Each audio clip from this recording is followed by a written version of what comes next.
नमस्कार मित्रांनो, VM study Marathi या आपल्या यूट्यूब चॅनलवरती आपले पुन्हा एकदा मनपूर्वक हार्दिक स्वागत आहे. मित्रांनो, पवित्र पोर्टलवरती एक नवीन न्यूज बुलेटिन प्रसिद्ध करण्यात आलेली आहे आणि त्या बुलेटिनमध्ये आतापर्यंत किती उमेदवारांनी प्राधान्यक्रम लॉक केलेले आहेत आणि कोणत्या तारखेपर्यंत मुदतवाढ देण्यात आलेली आहे त्याच्या सूचना देण्यात आलेल्या आहेत.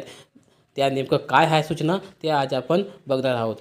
व्हिडिओ शेवटपर्यंत नक्की पहा. चला तर मग सुरुवात करूया. नेमक्या काय सूचना आहेत बघा. पवित्र पोर्टलवरती सध्या प्रमाणपत्र पूर्ण असलेल्या 1,70,108 उमेदवारांकडून प्राधान्यक्रम जनरेट व लॉक करण्याची कारवाई सुरू झालेली आहे.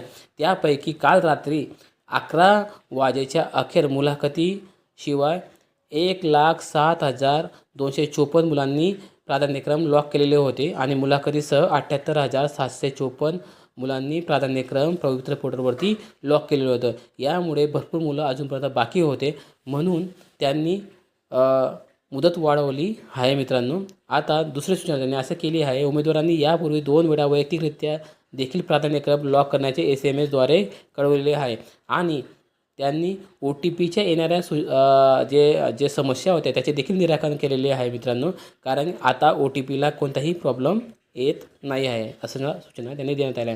आणि एक त्यांनी नवीन सूचना दिली आहे, ती म्हणजे उमेदवारांकडून जनरेट होत असलेल्या प्राधान्यक्रम व लॉक करण्यात येत असलेल्या प्राधान्यक्रम याबाबत संकेतस्थळावरील स्थिती सर्वांना लक्षात यावी यासाठी पवित्र पोर्टलवरती होम पेज बघा मित्रांनो, होम पेज प्रेफरन्स डॅशबोर्ड या अंतर्गत प्राधान्यक्रम स्थिती पाहण्याची सुविधा देण्यात आलेली आहे. म्हणजे काही अभियोग्यताधारकांना कळत नव्हते की माझे प्रेफरन्स लॉक झालेले आहेत किंवा नाही. आता त्यांनी होम पेजवरती प्रेफरन्स डॅशबोर्ड या अंतर्गत प्राधान्यक्रम स्थिती पाहण्याची सुविधा देण्यात आलेली आहे.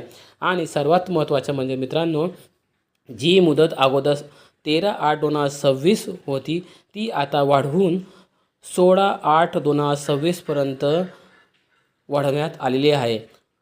उमेदवारांना आव्हान करण्यात येते की त्यांनी आपले प्राधान्यक्रम दिलेल्या मुदतीत जनरेट करून लॉक करावेत, जेणेकरून पुढील कारवाई पूर्ण करता येईल. मित्रांनो, आता बऱ्याच उमेदवारांचे प्राधान्यक्रम लॉक झालेले आहेत आणि आम्ही आमच्या चॅनलकडून देखील आवाहन करतो, ज्या अभियोग्यताधारकांचे प्राधान्यक्रम लॉक करायचे बाकी असतील त्यांनी शेवटच्या तारखेची वाट न बघता, आता 16 तारखेची वाट न बघता आता काही 1-2 दिवसात तुम्ही तुमचे प्राधान्यक्रम लॉक करून द्या मित्रांनो.